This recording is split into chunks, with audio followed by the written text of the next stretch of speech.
안녕하십니까, 임정수 목사입니다. 오늘 우리 한국 교회사 이야기, 이야기라고 한 이유는 좀 편안하게, 이거 학문적이라고, 학문적인 뭐 그런 거라기보다는 그냥 편안하게 여러분 이야기 듣는다 하는 그런 의미에서, 저 책도요, 각주가 하나도 없어요, 사실.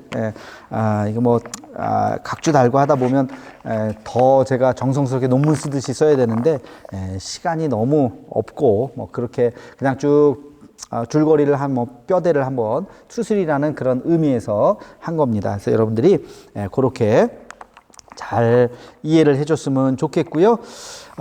오늘의 주제는 교회 부흥과 일제의 핍박입니다. 제가 보니까 이거 사실 오늘 하루에 다 못하고 한 3주 정도 걸려야 될 내용이에요, 사실은. 근데 그냥 8주, 전체를 우리가 8주로 좀 잡았기 때문에 정신없이 좀 진행을 하겠습니다. 여러분들, 영상을 잘 한번 봐주시면 좋겠습니다. 지난 시간에 우리 선교사님들, 초대에 이제 선교사님들이 와서 어떻게 자리를 잡았는지에 대해서 말씀을 좀 드렸죠. 자, 오늘은 1800년대 후반에 이제 선교사님들이 1885년 언더우드, 84년에 알렌, 85년에 언더우드 아펜젤러 오면서 그 이후에 또 많은 이제 선교사님들이 계속 왔어요. 그죠? 재중원을 만들고 이제 그러면서 의료 선교, 여러 가지 선교 사역을 하면서 1900년대로 이제 오게 되었습니다. 그래서 1900년대에 와서 첫 번째 여러분이 기억해야 될 아주 중요한 사건이 평양 대부흥 운동이라는 거 많이 들어보셨을 거예요. 몇 년도? 1907년. 1907년 평양 대부흥 운동. 이 사건을 여러분 꼭 반드시 기억을 해야 됩니다. 이때부터 우리 한국 교회가 이제 폭발적으로 교인 숫자가 늘기 이제 시작한 거예요. 발단은 1903년에 하디 선교사의 고백으로부터 시작해요. 이 4년 전에 1903년 하디 선교사가 자기의 선교사로서 우리 조선에 있는 사람들을 무시하고 그렇게 좀 하대하고 그런 마음이 없지 않아 있었다. 선교지에 가면 좀 그런 마음이 들 수도 있거든요. 내가 더 우울하고 내가 그냥 적선하는 것처럼 지나가는 거지들에게 뭐 하나 이렇게 주는 것처럼 그런 마음이 들 수도 있어요. 문화적으로 더 우월하고 경제적으로도 더 우월하고 하는 그런 마음들이 있기 때문에. 근데 그런 마음을 하디 선교사가 하나님 앞에 회개하면서 고백을 했어요. 굉장히 용기 있는 고백이죠.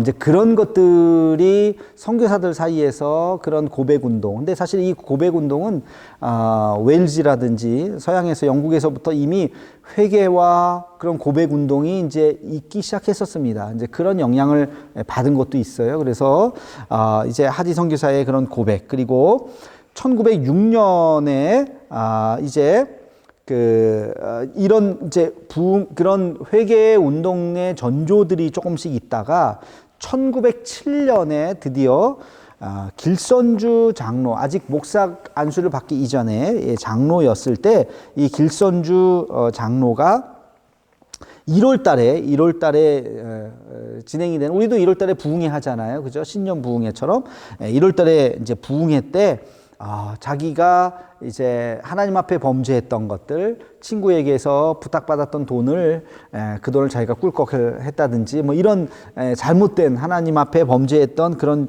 죄를 고백함으로써 사람들 사이에서 함께 같이 통회하고 고백하고 자기의 죄를 이렇게 토설해내고 하는 이런 회개 운동이 이제 일어나기 시작했습니다. 길선주 장로 1907년 이제 장대현 교회에서 일어나게 됐는데요. 평양 장대현 길선주 부흥이죠. 그랬는데 이 길선주 목사님은 나중에 말씀드리겠지만 새벽 기도의 창시자예요. 새벽 기도가 처음부터 있었던 것은 아니고요. 새벽에 기도하자, 성경에 그런 말은 있죠. 그러나 이렇게 매일매일 새벽에 이렇게 나와서 정말 정기적으로 이렇게 드리는 그런 하나의 예배 폼으로 만들어진 것은 바로 이 길선주 장로님의 작품입니다. 참 감사하죠.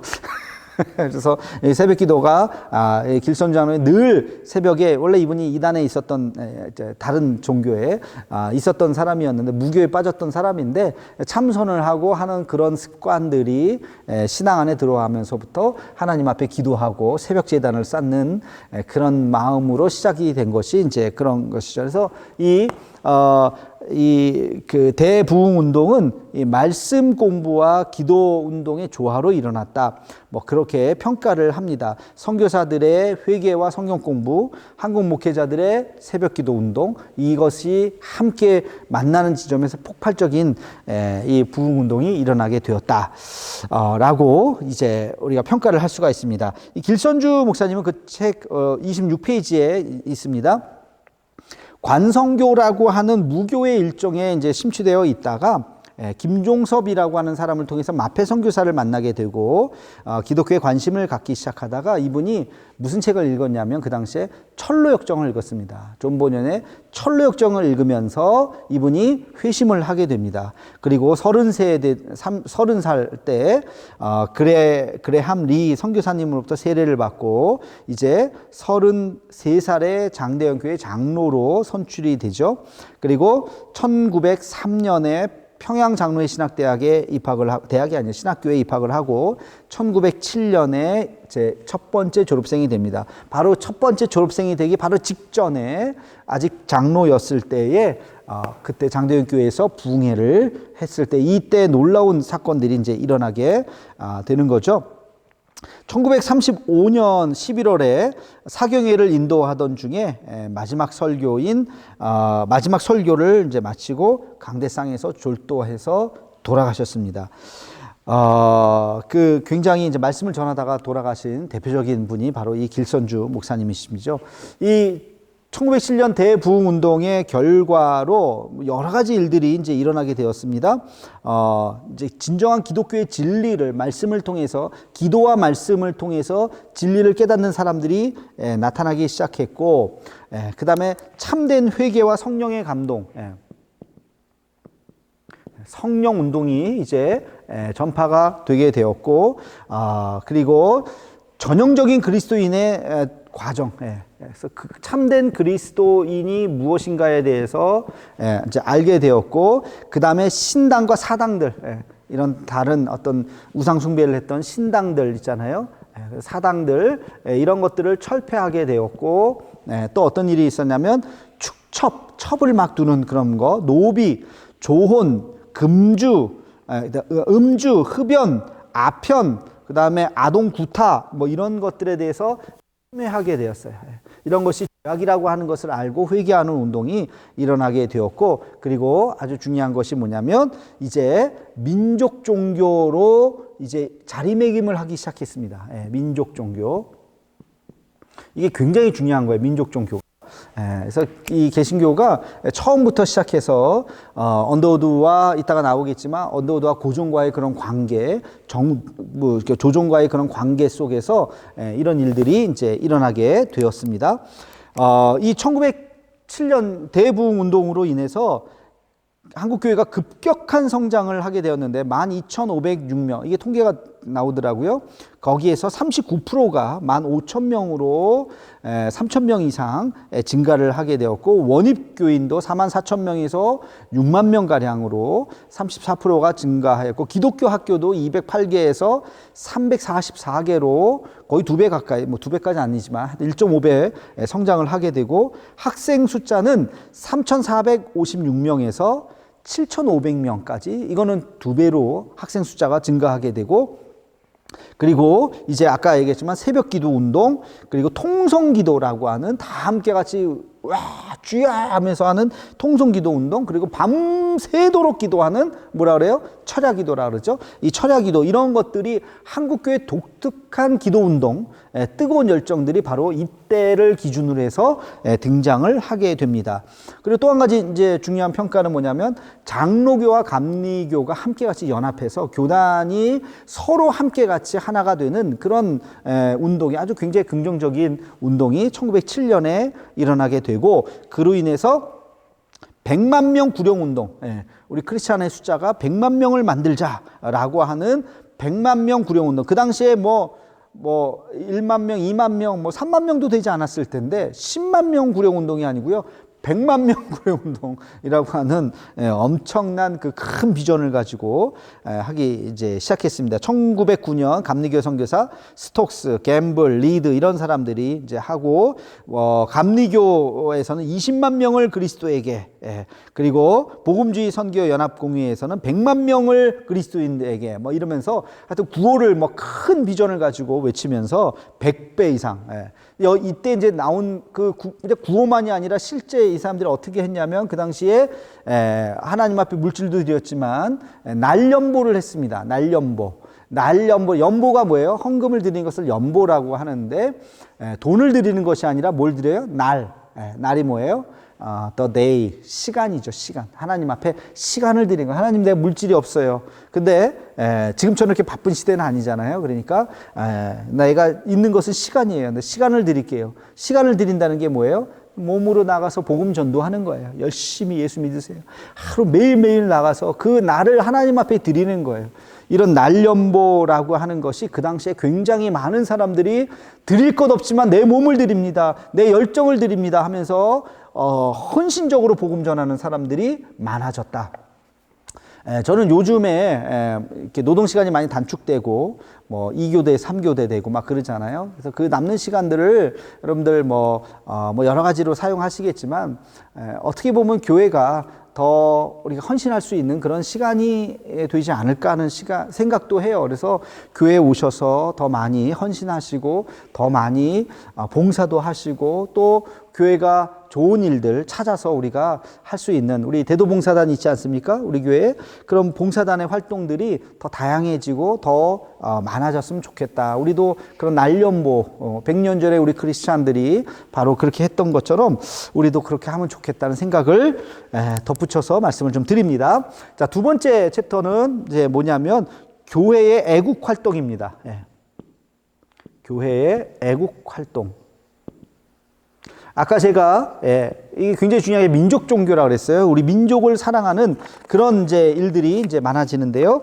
28페이지로 넘어가겠습니다. 이때 굉장히 이제 안타까운 사건들이 1800년대 말, 1900년대 초에 우리 민족의 아픈 사건들이 많이 일어나죠. 그 중에 하나가 명성황후 시해 사건입니다. 여러분 잘 아시다시피.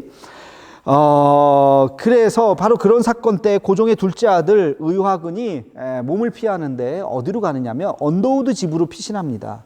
그래서 고종은 통역사들이 통역하는 말을 믿지를 못해요. 이게 어떤 식으로 될지.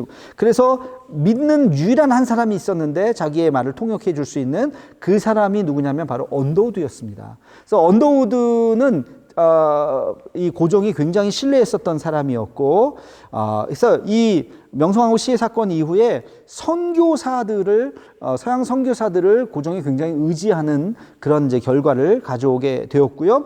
1896년에 고종 탄신일날 언더우드가 기념 예배를 드립니다. 굉장히 아주 이 애국 활동, 교회 애국 활동에 굉장히 큰 초석이 된 거죠. 그래서 그러다 보니까 이 기독교에 대한 인식이 일반 사람들이 굉장히 좋아진 거예요. 기독교는 애국 충국의 종교구나. 아주 천주교와는 완전히 차별하게 되는 거죠. 그 당시에. 그래서 이것이 어떻게 되죠? 전도할 수 있는 굉장히 좋은 기회가 만들어지게 된 겁니다. 그래서 황해도에 은율교회가 세워지게 되었는데 이게 고종의 명령으로 세워지게 되었고요. 실제로 이런 기록이 있어요. 고종 황제가 언더우드에게 조선을 기독교 국으로 선포해 주기를 바라느냐? 내가 선포해 주랴? 근데 언더우드가 정중하게 거절을 했다고 합니다. 왜? 그렇게 왕이 이렇게 선포를 해서 되는 것은 마지막에 좋은 결과를 가져오지 못한다라고 판단을 했던 것 같아요. 한 영혼에게 호소해서 그들이 결단을 하고 주님 앞에 돌아오는 이런 원리를 따라야지 왕이 하나를 선포한다고 해서 이것이 되겠는가라고 하는 그런 퀘스천을 한 거죠. 이거에 대해서 물론 해석이 다양할 수 있습니다. 우리가 이제 로마 같은 경우를 하나의 예로 볼 수 있는데요. 로마 황제가 이렇게 선포를 하면서 기독교가 됐죠. 그것을 좋게 보느냐 아니면 기독교의 왜곡 기독교이라고 보느냐. 자코 엘룰이라고 하는 프랑스의 아주 저명한 신학자는요, 기독교의 왜곡이 거기서부터 시작이 되었다라고 봅니다. 로마가 기독교를 공인하는 그 시점에서부터. 그러니까 그렇게 하나의 감동 없이, 자기의 회심 없이, 눈물 없이 그냥 기독교 문화로 그냥 받아들이고, 태어날 때부터 기독교를 문화로 받아들이는 기독교는 생명력이 없는 기독교이다라고 하는 것입니다. 저는 언더우드의 판단이 이게 굉장히 이게 좀 쉬운 문제는 아니에요. 그러나 한편으로는 굉장히 의미 있는 거절이었다라고 판단을 합니다. 우리도 눈물 없는 이것을 보네포는 값싼 은혜라 그랬잖아요. 구원은 받았어요. 근데 구원에 감격이 없어요. 예수님을 믿어요. 예수님 믿는데 예수님에 대한 감사가 없는 거예요. 그냥 뭐 천국 가겠지 내가 예수님 믿으면. 그런 덤덤한 마음으로 그냥 태어날 때부터 교회 나왔으니까. 그런 값싼 은혜, 이것이 교회를 망치는 것이고 이것이 기독교를 망치는 것이고, 정말 십자가를 볼 때마다 내 눈에서 눈물이 나오는 그 십자가의 무게가 내가 느껴지는 그런 은혜가 있어야 되는데 그렇지 않았던 것이죠. 아무튼 이 대목이 굉장히 중요한 하나의 이제 대목이라서 부연 설명을 좀 드렸습니다. 자, 그러면서 YMCA, YWCA, 지금은 조금 그 기능이 좀 지금도 있습니다만 약화가 됐지만, 이 당시에는 이게 엄청난 하나의 뭐랄까요, 이 시대를 반영하는 사건과 같은 그 클럽이라고 하는 것이 기독교인들의 사회 클럽이죠. 사회 단체. 이것을 통해서 YMCA, YWCA 이런 것들이 1960년대, 70년대까지 굉장히 크게 활성화됐죠. 이런 운동이 전개가 됐고, 두 번째는 그 다음에 여권 인권이, 여성의 인권이 굉장히 향상이 됐습니다. 우리 한국의 개신교, 한국의 그 여권 운동의 역사는요, 우리 개신교 역사하고 거의 맥을 같이 한다고 해도 과언이 아닐 정도로 기독교가 들어옴으로써 여성의 그 인권이 굉장히 향상이 되었습니다. 그 당시에 하여튼 인권 운동을 하고 이런 것들이 다 서양 선교사님들로부터 인해서 시작이 된 거고, 그 다음에 여성, 앞에 이제 애국, 그 다음에 여성, 그 다음에 또 뭐가 있냐면 노동의 신성. 노동. 우리는 옛날에 노동하는 사람들은 양반들이 상놈, 노비들이나 하는 거라고 생각했잖아요. 노동은 천시하고 배우지 못한 사람들이 하는 걸로 생각했는데, 기독교는 들어오면서 그렇게 하지 않고 노동이 굉장히 신성한 것으로 가르치기 시작했죠. 그래서 이 노동에 대해서 새로운 눈을 제공한 것도 기독교이고, 그 다음에 또 뭐냐면 조상의 제사 문제를 뭘로 접근했냐면 허례허식으로 접근을 합니다. 이렇게 너무 낭비적인 요소, 그렇게 해서는 안 된다. 그러면서 실제적인 효, 살았을 때 하는 효를 강조하는 거죠. 죽어서 하는 효 말고, 죽은 다음에 제사상 상 부러지게 뭐 이렇게 차리는 거는 의미 없다는 거죠. 그래서 조금 더 현실적인 방법으로서의 효를 강조하는 그런 이제 운동이 있었고요. 한글을 굉장히 강조했습니다. 그래서 성경도 마찬가지지만 한글 보급에 굉장히 큰 기여를 했었고요. 그 다음에 이 사회적인 문제가 뭐냐면 결핵이었습니다. 그 당시에. 지금도 결핵이 뭐 있죠. 그래서 이 결핵, 크리스마스 시일 같은 것들도 그때 만들고, 그리고 또 결핵뿐만이 아니라 그 당시 나병, 문둥병이라고 하죠. 예전에 그 나병 같은 것도 퇴치하는데 가장 앞장서고, 여러분들 시간 되시는 분은 소록도 지금도 한번 꼭 가보시기 바랍니다. 거기에 굉장히 크리스찬들이 그 소록도의 그 나병 환자촌 그거를 잘 만들었고, 거기에 많은 크리스찬들이 그 안에서 헌신하고 함께 같이 그들과 삶을 나누고, 본인도 나병에 걸리고 이런 일들이 많이 있었고, 나병들을 끌어안는 사람들이 많이 있었죠. 우리 손장환 목사님도 그 중에 대표적인 분이기도 하고요. 그래서 이런 병자들, 그리고 또 맹학교를 세웠어요. 맹학교. 맹학교, 눈에 보이지 않는 분들을 위해서 정동에 있는 맹학교, 지금도 있습니다. 지금도 그 근처에 있어요. 그게 역사가 일어났고, 로제타 홀에 의해서, 그 여사에 의해서 정동에 맹학교가 만들어지고, 그러니까 소외당하고 무시당하고 천대받는 사람들을 위해서 그들을 위한 그런 사회의 보호 단체들, 이런 것들을 굉장히 많이 그 당시에 만들기 시작했다는 거예요. 자, 세 번째로 강조해야 될 게 뭐냐면 교회의 항일 운동입니다. 여러분 항일 운동 언제 이게 생겨요? 언제 우리가 일본의 치하에 들어가죠? 1910년이죠. 1910년에 이제 나라를 빼앗기고 이제 그러자 이제 일본에 우리가 이제 이제 막 항거를 하기 시작했죠. 근데 이게 성경의 가치와 뭐와 부합을 하느냐? 성경에서 하나님의 정의를 말하죠. 하나님의 정의. 그래서 이 정의에 근거한 공분, 약한 자를 도와줘야 된다. 그 선교사들도 우리나라가 빼앗기는 현실을 보면서 우리가 약자잖아요. 잃어버린 사람들. 우리들을 보호해주고 격려해주고 우리가 나라를 다시 되찾기를 선교사들이 굉장히 옆에서 많이 도와주는 것을 갖게 하고 또 이제 일본이 저지른 여러 가지 만행에 대해서 저항 의식을 또 갖게 했습니다. 자, 그래서 근데 그 저항은 같은 폭력적인 저항이 아니라 비폭력 무저항, 무저항의 저항. 그러니까 폭력적이지 않은 그런 방법을 통해서 하게 되죠. 이따 이게 참 대표적으로 그게 뭐예요? 그게 3.1 운동이죠. 그래서 첫 번째 했던 것이 뭐냐면 나라를 위한 구국 운동, 구국 기도회.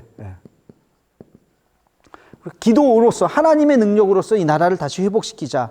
그래서 이 기도회를 하기 시작했고요. 그 다음에 또 하나는 뭐 태극기 개양. 그 당시에 우리를 상징할 수 있었던 많은 것들이 뭐냐면 바로 태극기였어요. 그래서 이 태극기를 개양하는 운동을 통해서 우리가 함께 같이 이 나라를 이제 사랑한다 하는 것을 이제 말을 해주기 시작했고요. 1905년에 길선주 장로는 나라를 위한 기도회를 갖자고 발의를 해서 일주일 동안 전국 교회가 나라를 위한 기도 운동을 전개했던 기록도 있습니다. 그리고 여기에 보면 항일 열사들이 있어요. 항일 열사. 여러분 그 당시 일본과 맞서 싸운 열사 중에 가장 대표적인 사람이 안중근 아닙니까? 이토 히로부미를 이제 그 하얼빈역에서 이제 그 폭탄을 터뜨렸던 바로 이 안중근. 근데요, 뭐 아시는 분은 아시고 모르시는 분은 모르실지 모르겠지만 그때 안중근이 혼자 이것을 결의한 것이 아니라 우덕순, 여기 제게는 우연준이라고 하는데 우연준이라고도 하고 우덕순이라고 하는 사람이 있었는데 이토 히로부미가 이제 어느 역을 지날지를 몰랐던 거예요. 그래서 거기에 체가구역이라고 하는 게가 있어요. 그리고 여기가 하얼빈이에요. 그래서 여기에 쓸지 어디를 통과할지 몰라서 이 체가구역에 이 우연준이 기다리고 있었고요. 그리고 하얼빈에 안중근이 기다리고 있었습니다. 근데 운명의 장난? 운명의 역사는 이토 히로부미가 여기를 지나쳐서 하얼빈에 멈췄죠. 그래서 안중근이 거사를 할 수 있었던 것입니다. 여기서 중요한 게 뭐냐면 안중근은 독실한 카톨릭 신자죠. 근데 바로 이 우연준, 이 우덕수는 독실한 기독교 신자입니다. 개신교 신자입니다. 그러니까 그 당시에 천주교와 그리고 개신교가 함께 같이 연합해서 이런 일제의 만행을 우리가 같이 이겨내자라고 의기투합을 했었던 그런 사건들이 있었고, 만약에 여기 섰으면 어떻게 했겠어요? 우리는 안중근을 기억하는 것이 아니라 우연준, 우덕순을 아마 기억을 했을 것입니다. 자, 뭐 이런 일들. 그 당시에 또 1909년에 이완용을 암살을 시도하려고 했었던 이 이재명이라고 하는 사람이 있었는데, 이 사람도 아주 독실한 크리스찬 평양 일신학교, 선교사들이 많은 학교를 세웠다고 그랬잖아요. 그 중에 하나였던 평양 일신학교 출신으로 안창호, 이동희, 안태국 등의 기독교 신자 모임 중에 한 사람이 바로 이재명이었고, 이 사람이 이완용 암살을 시도했죠. 하지는 못했지만 1910년 8월 서대문 형문소에서 처형될 때 예수가 거느리시니 즐겁고 평안하구나. 여러분 이 찬양 아시죠? 이 찬양을 부르면서 마지막 이제 운명하셨다고 하는 기록이 있습니다. 굉장히 많은 이 항일 열사들이 다 크리스찬들이 있었어요. 목숨을 걸고 나라를 찾으려고 했었던 그런 운동들이 있었고, 그 다음에 또 뭐냐, 조세 저항 운동이 있었어요. 조세 저항. 조세저항의 뭐 대표적인 게 뭐냐면 일본 상품 불매 운동. 지금도 가끔씩 하죠. 일본 상품. 그 다음에 여러분 잘 아는 국채 보상 운동. 우리나라의 그런 이제 외채를 이제 우리가 보상을 하자라고 하는 국채 보상 운동. 이게 또 우리가 또 경상도 분으로서 자랑스러운 게 대구에서부터 시작한 거죠. 대구 경북에서부터 이런 운동, 금주 금연 운동 이런 것들을 통해서 우리나라의 힘을 기르자 뭐 이런 것들. 그다음에 탈환화 운동, 이게 뭐냐면 금가락지 있죠. 예전에 우리 금모으기 막 IMF 때 했었잖아요. 그런 것처럼 여성들이 금반지를 빼가지고 이것을 1908년 5월까지 231만 원을 모았다는 기록이 있습니다.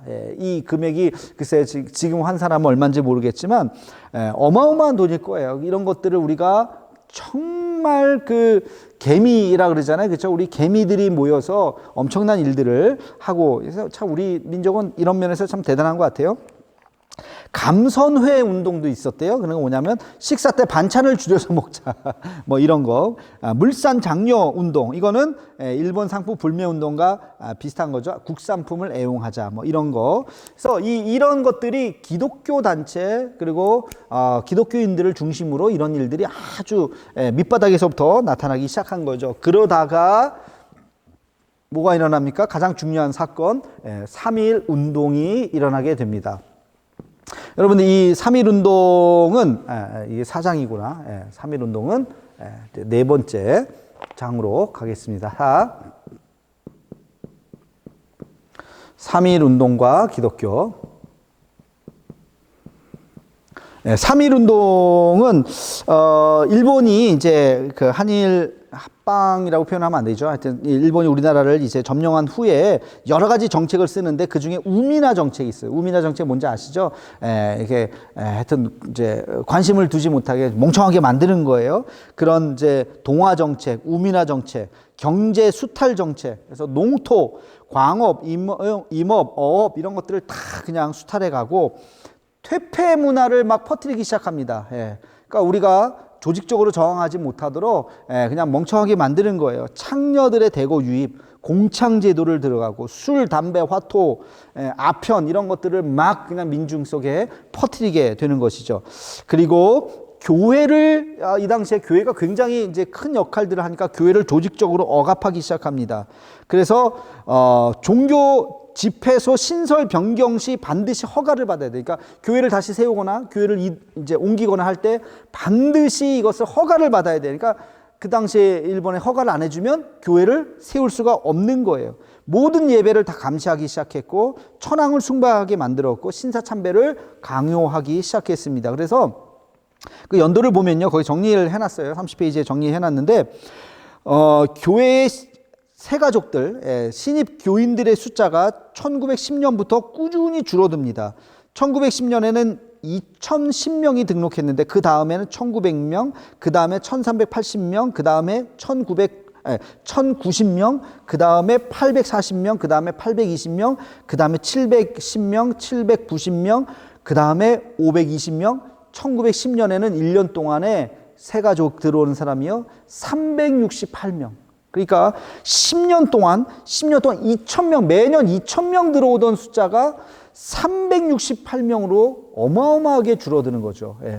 굉장히 압박을 하니까 이런 일들이 벌어지게 되었습니다. 그러다가 3.1 운동이 언제 일어나요?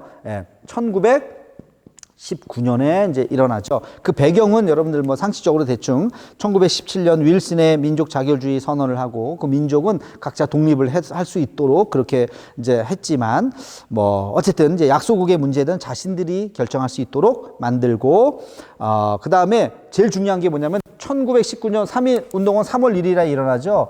근데 이때 1월 달에 무슨 일이 일어납니까? 1919년 1월 22일 날 고종 황제가 갑자기 죽습니다.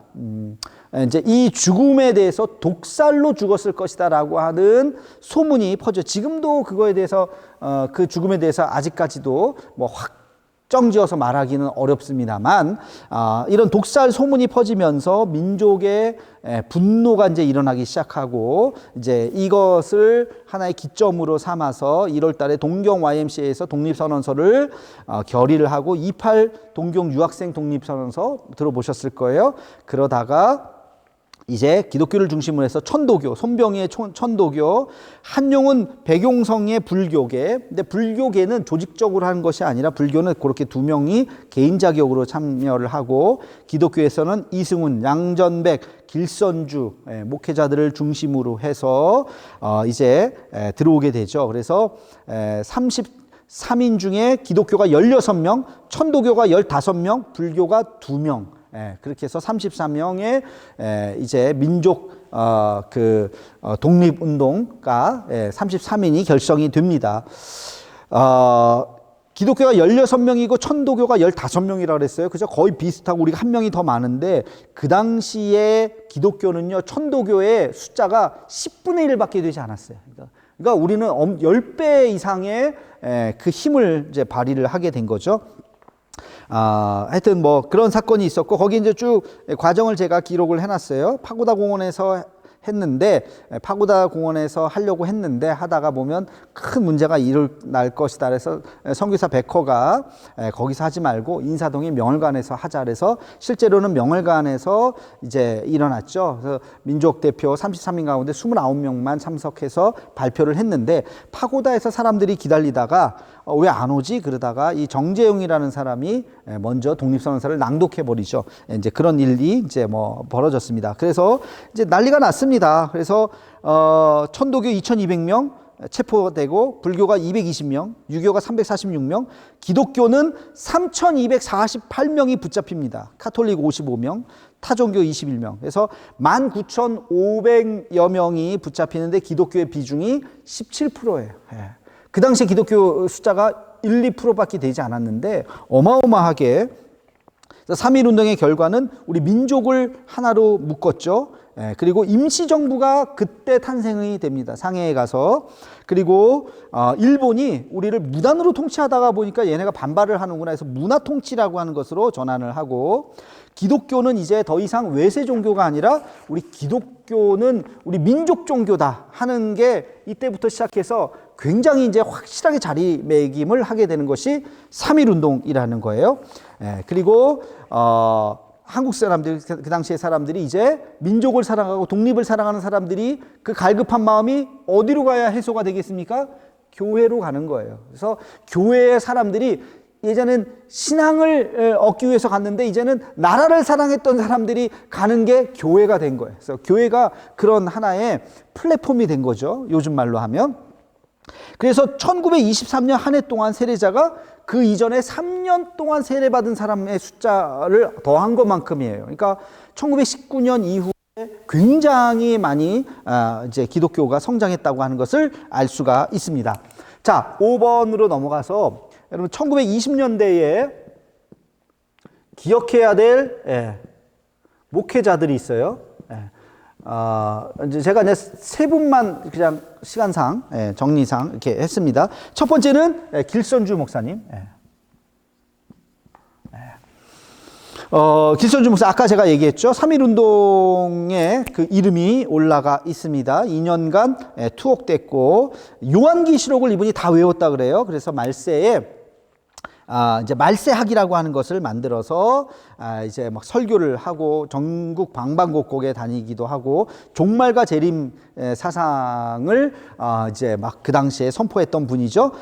그리고 하나님 나라에 대해서 굉장히 강조했었던 길선주 목사님. 장로회 신학대학교에 가면요, 길선주 목사님이 했었던 그 그림 그리고 뭐 이랬던 것이 족자로 크게 있어요. 지금도 있겠죠. 예전에 제가 그 신기하게 그 바라봤던 기억이 나는데, 학교 다닐 때 그 길선주 목사님의 사교. 그 다음에 김익두. 여러분들 잘 아시는지 모르겠어요. 이 이름은, 이 세 분의 이름은 여러분이 꼭 기억했으면 좋겠는데, 김익두는 황해도 안악 출신이에요. 남봉꾼이었는데 어느 장날 여자 선교사님을 만나서 전도지를 받고 교회에 나가기 시작했고, 수알른 선교사가 설교했을 때 감동을 받아서 예수님 믿었다고 하는 기록이 있습니다. 29살 때 황해도 재령교회 전도사가 되었고 1910년 평양장신대에 장로회 신학교에 들어가서 3회 졸업생으로 졸업을 하게 됩니다. 김익두 하면 생각나는 게, 길선주 하면 이제 아까 말세신학, 말세신학이라고 이제 했는데요. 종말과 말세신학. 요한계시록. 김익두는요, 기적이에요. 이적. 이런 이적의 치유의 역사가, 병자가 살아나는 일들이 엄청나게 이제 일어나기 시작을 합니다. 그래서 1910년에 임태권 목사님이라고 하는 분이요, 이적 명증회라고 하는, 그걸 증명하자, 진짜냐? 지금도 그게 안 믿어지잖아요, 기적이라면. 그게 진짜냐 하는 것을, 그래서 이적 명증회를 해서 3년 동안에 김익두 목사님의 이적을 다 조사해서 발표했다. 그런데 그것을 인정하는 그런 일이 이제 기록이 다 되어 있습니다. 부흥회를 776회, 설교 횟수가 28,000회, 교회를 만든 게 150처를 만들었고, 그의 설교로 감화돼서 목사님이 된 사람이 200명이 됐고, 그가 치유를 해서 이제 살아난 사람이 10,000명이 넘었다고 하는 그런 기록이 있습니다. 1930년대 신사참배에 방기를 했다가 곤욕을, 옥고를 치르게 되었는데요. 안타까운 것은요, 그가 해방 후에, 45년 해방 후에 조선 기독교도 연맹에 가입을 해서 초대 총회장이 돼요. 그래서 그러나 1950년 10월 14일에 인민군들이 새벽 기도를 마치고 나오는 이 김익두 목사님을 이제 사살함으로써 돌아가시게 되는 그런 좀 안타까움이 있죠. 그래서 이 김익두 기적을 일으켰던 아주 놀라운 이제 분이죠. 그 다음에 세 번째 기억해야 될 분이 이용도입니다. 이용도, 이분의 키워드는 신비주의예요. 신비주의. 1901년 황해도 금천 출신이에요. 3.1운동에 가담했다가 역시 2년간 옥고를 치르고 그 신학교에 들어갔는데 폐병에 걸려서 중도에 이제 나오게 됩니다. 근데 신학교 출신이 고향에 왔다는 이야기를 듣고 부흥회를 초청을 해서 말씀을 전해달라고 막 그래요. 그 당시는 뭐 신학교 다니는 사람도 몇 명 없었기 때문에. 근데 청빙을 받고 강단에 딱 올라갔는데 아무 말을 하지 못했는데 이분이 눈에서 눈물이 터지기 시작한 거예요. 여러분, 강대상에서 목사님들이 가끔 설교하다가 눈물 막 흘리면 같이 막 따라 울잖아요. 그렇죠? 근데 이용도 목사님이 막 이제 올라가서 목사 되기 전에 신학생 때죠. 눈물을 막 흘리기 시작하니까 온 성도들이 다 눈물을 흘리고 그냥 찬송을 불러도 울고 기도만 해도 울고 막 어마어마한 그런 눈물바다가 되는 역사가 일어났어요. 굉장히 신기한 거죠. 그리고 이제 이분이 건강이 회복되어서 신학교에 들어가고 거기 33페이지에 보면 이용도의 기도를 제가 적어놨어요. 아버지여, 나의 혼을 빼어버리소서. 그리고 예수에게 아주 미쳐버릴 혼을 넣어주소서. 예수에게 미쳐야 하겠나이다. 예수에게 미치기 전에는 주를 온전히 따를 수 없사옵고 또한 마귀와 싸워 이기지 못하겠나이다. 온전히 예수님에게 모든 것을. 이용도의 이분의 키워드는 아까 신비라고 그랬는데 기도예요. 기도. 그래서 이런 예화가 있어요. 부흥의 날이 됐는데 목사님이 나타나지 않는 거야. 점점 시간이 다가오고 시작을 해야 되는데 정시에 갑자기 어디서 나타났냐면 강대상 뒤에서 딱 나타났다. 그래서 어떻게 되냐니까 이미 일주일 전부터 와갖고 거기서 기도하고 있는.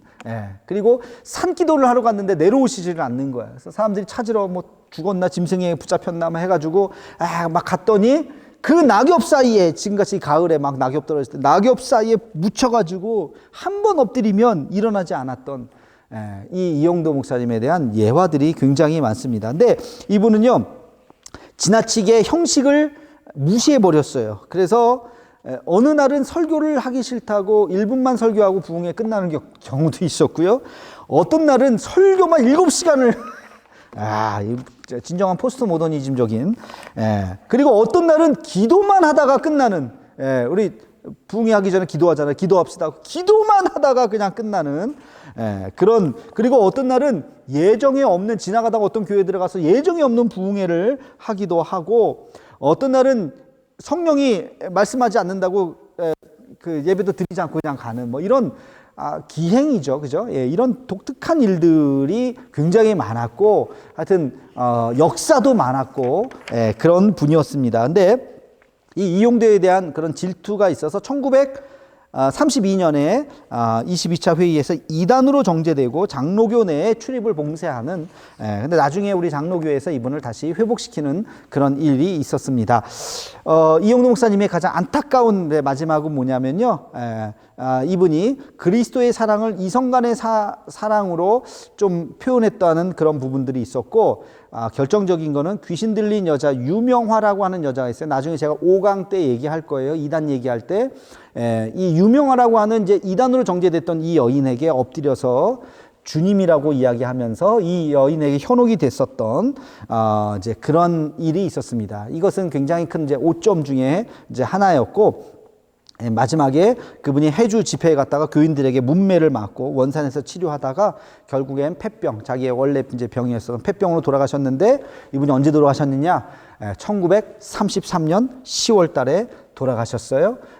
몇 년생이라 그랬어요? 1901년생이라 그랬죠. 33살에 죽었습니다. 그래서 이분을 예수님처럼 살다가 예수님처럼 죽은 사람이라고 하는 그런 하나의 별명이 붙어 있어요. 예수님도 33살에 들어가셨잖아요.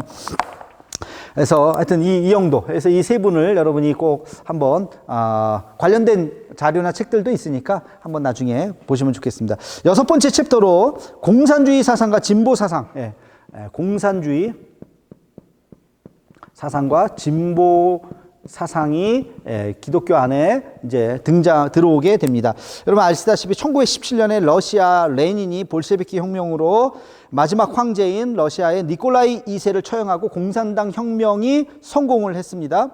이때부터 공산주의 사상이 대중 속으로 막 퍼지기 시작했고, 중국에 영향을 주기도 하고 우리나라에도 영향을 주게 되기도 했습니다.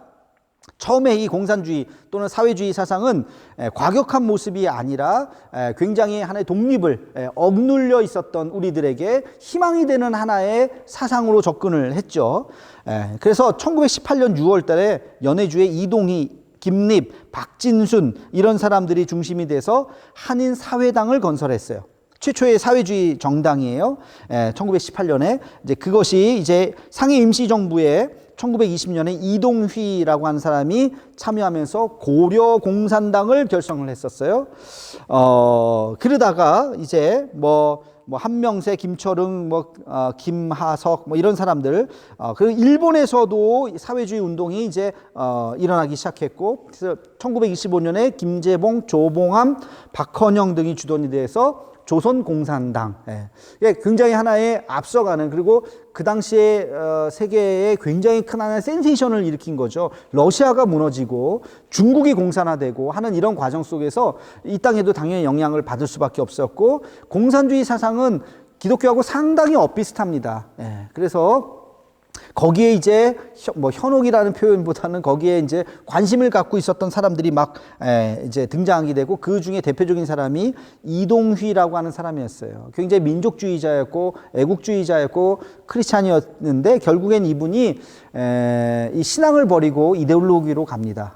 그래서 좀 안타깝죠. 백범일지에 보면 백범 김구는 이 이동희는 민족주의자라기보다는 철저한 공산주의자였다라는 기록이 있어요. 그러니까 민족주의와 공산주의는 어떻게 보면 이제 한 발만 더 나가면 공산주의로 갈 수도 있는 거죠. 춘원 이광수는요, 1931년 기독교와 공산주의의 차이점을 청년이라고 하는 잡지에다가 이렇게 썼어요. 제가 35페이지에 정리를 해놨어요. 기독교는 너를 미워하는 자를 위해서 기도하고 원수를 사랑하라고 가르친다.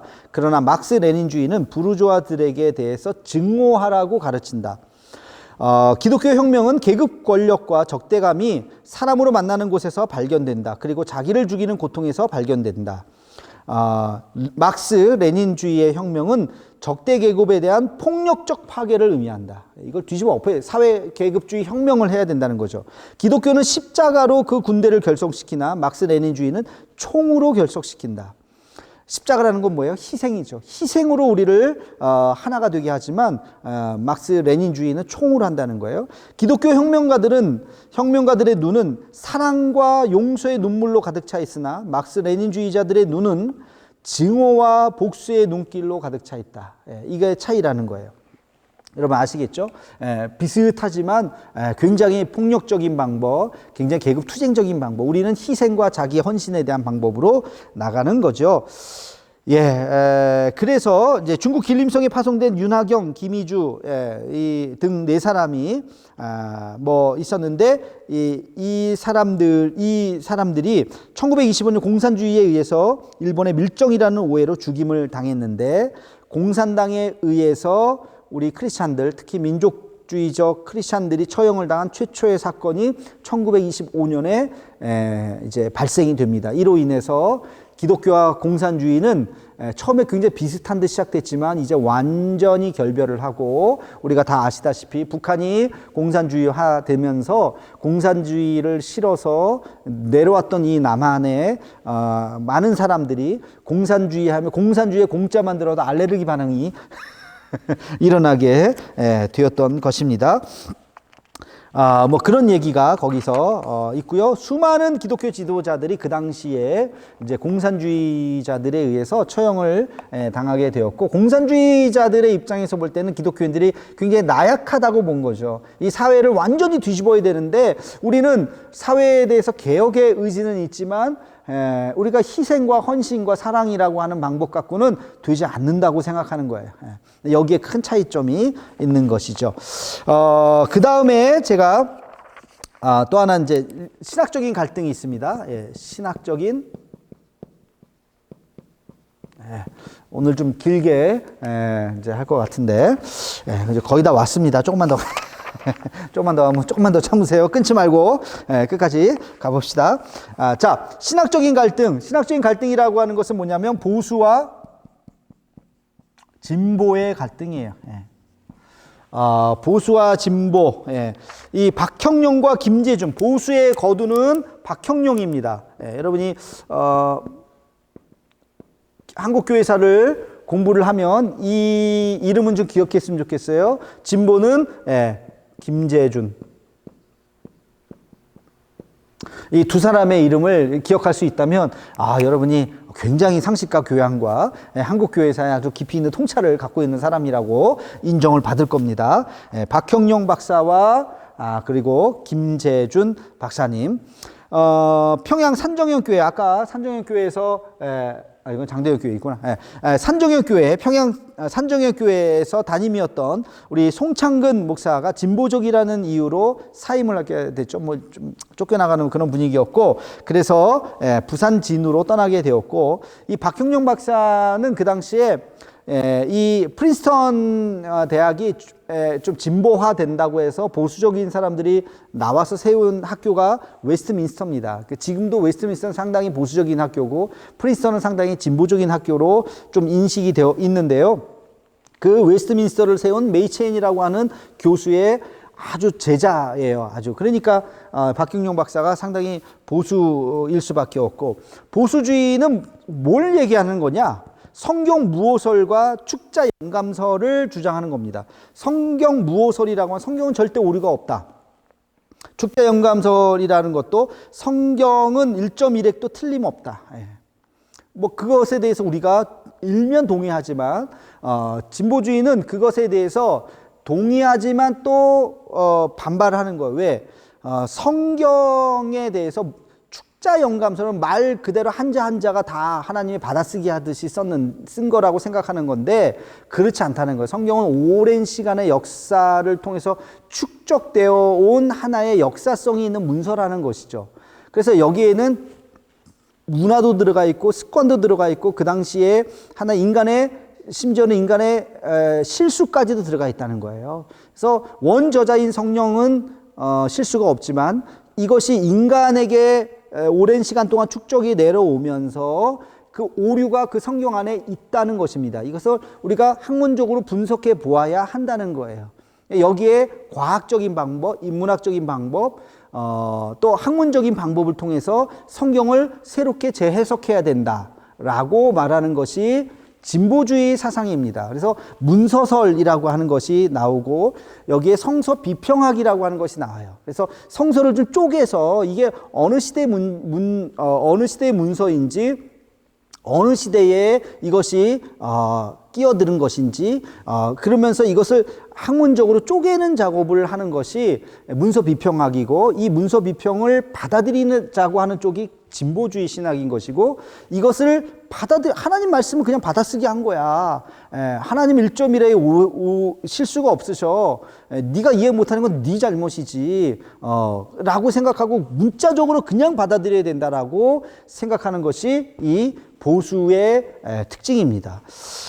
그래서 이 차이가 이제 점점 시대가 지나가면서 이제 좀 많이 이렇게 이제 벌어지기 시작해요. 그러다가 아빙돈 단권 주석의 번역을 할 때 이 번역에 진보주의적인 내용이 많다고 해서 이제 사과를 요구하고 그런 사건들이 있어요. 그래서 뭐 거기 그런 내용이 있었고요. 결국에는 이게 봉합이 안 됩니다.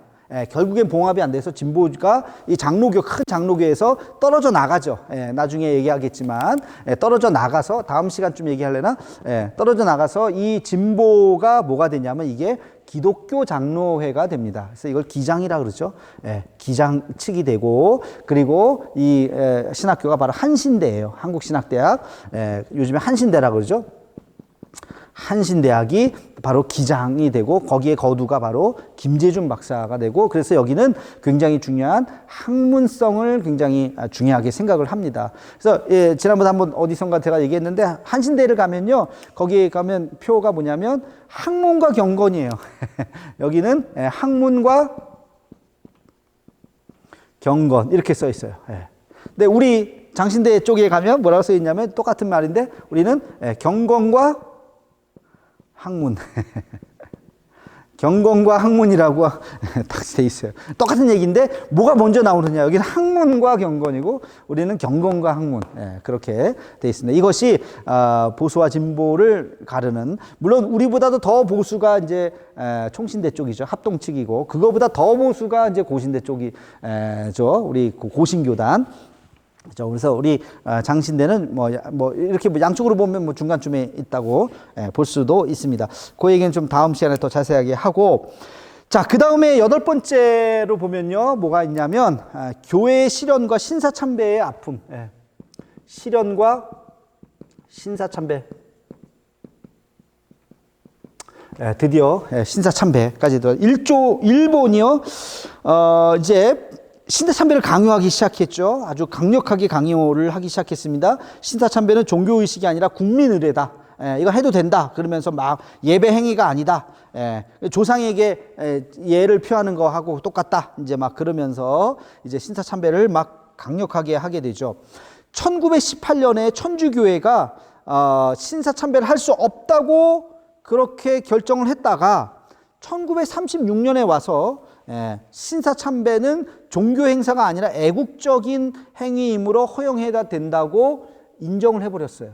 이게 굉장히 큰 거예요. 그래서 1936년에 천주교가 먼저 신사참배를 인정을 해버렸어요. 그리고 안식교단도 1936년도에 신사참배를 가결했어요. 성결교, 구세군, 성공회, 감리교까지 1936년도에 다 가결을 해버렸습니다. 자, 그러자 최대 그 당시에 이제 기독교 단체였던 우리 장로교 총회가 1900 아까 36년도에 쫙 그런 일이 있었고 1938년에 와서 우리 장로의 총회에서도 이제 이것을 가결을 하게 됩니다. 23개 노회, 그 당시 23개 노회 중에서 17개 노회가 신사참배를 해도 된다, 해야 한다라고, 뭐 해야 한다라기보다는 해도 된다라고 이제 가결을 하면서 총회로 올라오게 되죠. 예, 그러면서 이제 그 평북노회에서 제일 먼저 이제 하게 되고, 그 역사적인 기록이 사람 이름까지 무슨 얘기를 했는지, 누가 가하고 누가 부했는지가 다 기록에 남아 있어요. 참 안타까운 거고, 지금의 이것이 우리 총회가 결정을 했던 가장 잘못된 결정이라고 우리도 인정을 하고, 이것에 대해서 나중에 이제 일제시대가 끝나고 나서 참회의 운동이 일어나게 되죠. 그러니까 여러분, 총회의 결정이 다 진리는 아닙니다. 이런 잘못된 결정들이 있을 수 있는 것이죠. 자, 그러면서 이제 뭐 사람들이 거기 총회 장소에 이미 일본 순사들이 다 들어와 있어요. 총을 딱 들고 있으니까 나는 반대요, 이런 말을 못 하는 거죠. 하면은 바로 끌려 나가는데, 그러니까 벌벌벌 떨면서 그냥 찬성이요, 뭐 가문이 하시오, 뭐 이렇게 동의요, 제청이요, 이렇게 해버린 거예요. 그래서 참 너무나도 안타까운 결과를 가져오게 되었습니다. 그래서 9월 달에 이제 총회가 가결을 하게 되었고요. 그리고 나서 신사참배를 이제 거부하는 운동이 일어나기 시작했어요. 신사참배를 거부하는 운동이 이제 일어나게 되어서 장로회 신학교 학생 중에 장홍련이라고 하는 학생이 그 당시에 평북노회장 김일선이 신사참배를 가결을 했다고 해서 그 사람이 심은 그 나무가 하나 있었는데, 나무를 도끼로 다 뭐 신학생들이 그 정도 또 결기는 또 있어야 돼서 도끼로 그냥 나무를 다 찍어버리는 그런 얘기까지 다 기록이 되어 있고요. 선교사들이 모여서 이것은 잘못된 것이다, 신사참배는 우상숭배다라고 하는 그런 선교사들의 성명서도 나오게 됐고, 그 중에서 가장 유명한, 여러분 신사참배 거부하면 떠오르는 가장 우리 한국교회의 가장 귀한 빛나는 얼굴 누굽니까? 주기철 목사님이죠. 주기철 목사님, 참 이분 없었으면 우리 한국교회 어떻게 했을 뻔했나 몰라요. 정말 이분은 너무나도 힘들게 고통스럽게 사시다가 세상을 떠나셨지만 정말 너무 감사해요. 이분이 있었기 때문에 우리 한국교회가 그나마 자존심을 세울 수 있었던 거죠.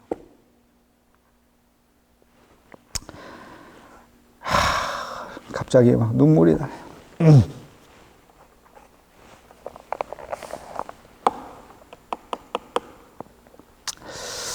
참, 하여튼, 너무 참 감사해요. 거기, 38페이지 보면요. 이분에 대해서 뭐 이렇게 간단하게 좀 정리를 해놨습니다. 이분이 오산학교 출신이에요. 조만식 장로가 있을 때, 그때 이제 학생으로 있었던 분이신데, 고향이 경남 웅천입니다. 경남 웅천.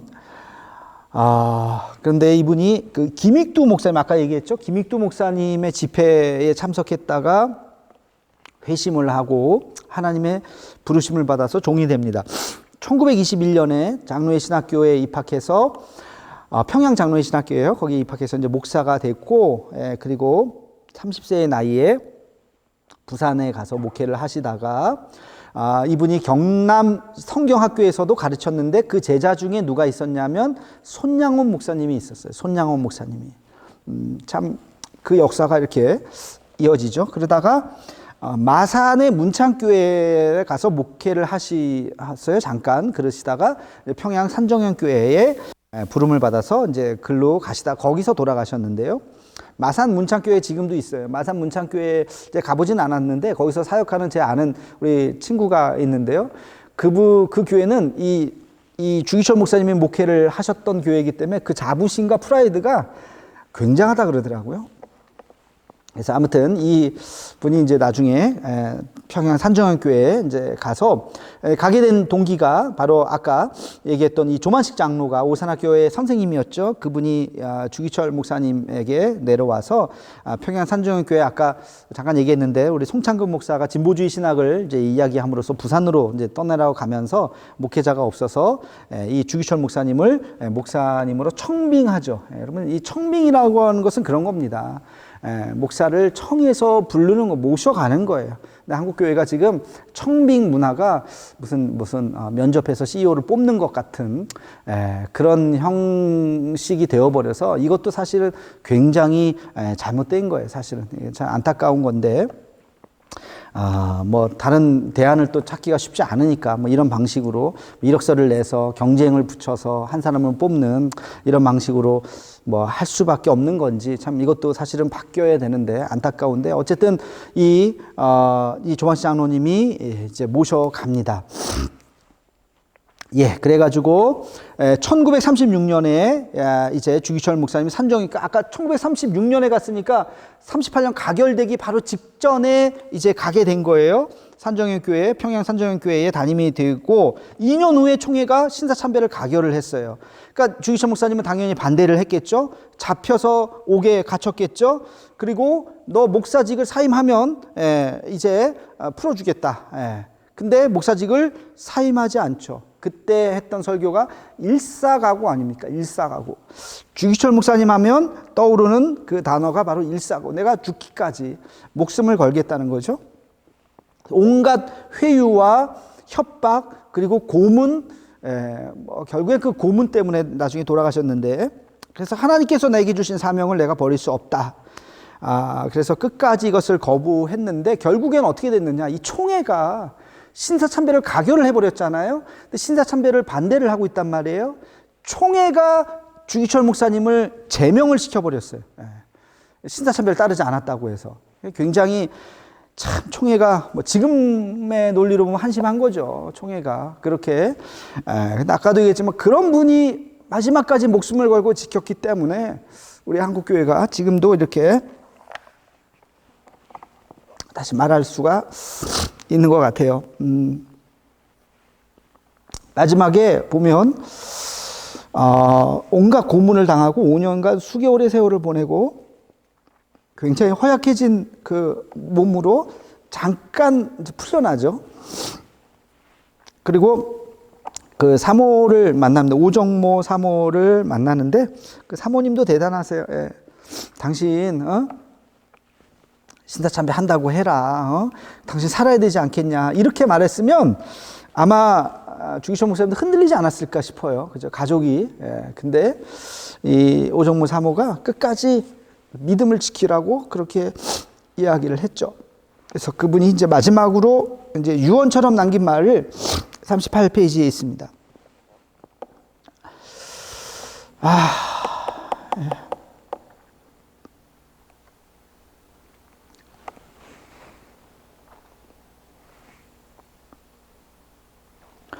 거기 보면 이제 그런 말이 나와요. 내 대신 어머님을 잘 모셔주시오.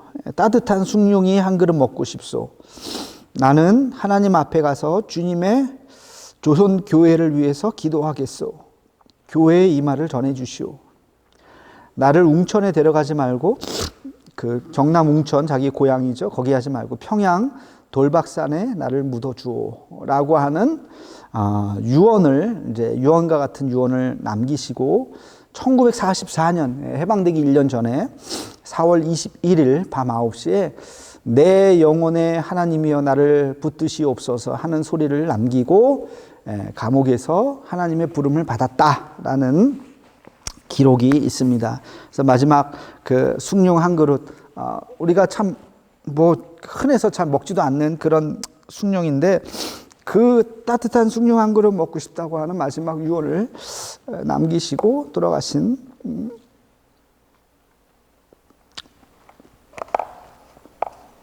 이런 목사님이 있었기 때문에 우리 한국교회가 여기까지 그래도 올 수 있지 않았을까. 저 같은 참 부족한 사람도 이렇게 편안하게 목회를 할 수 있었던 게 바로 이런 분들의 헌신이지 않는가 생각을 합니다. 하여튼 갑자기 이렇게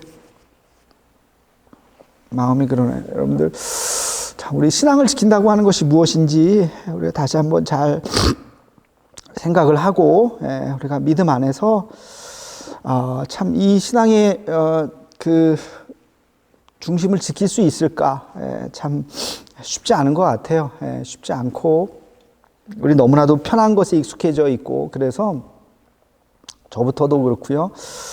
우리가 참 반성해야 될 것들이 참 많습니다. 100년 전에 우리가 신앙생활을 했다면 어땠을까?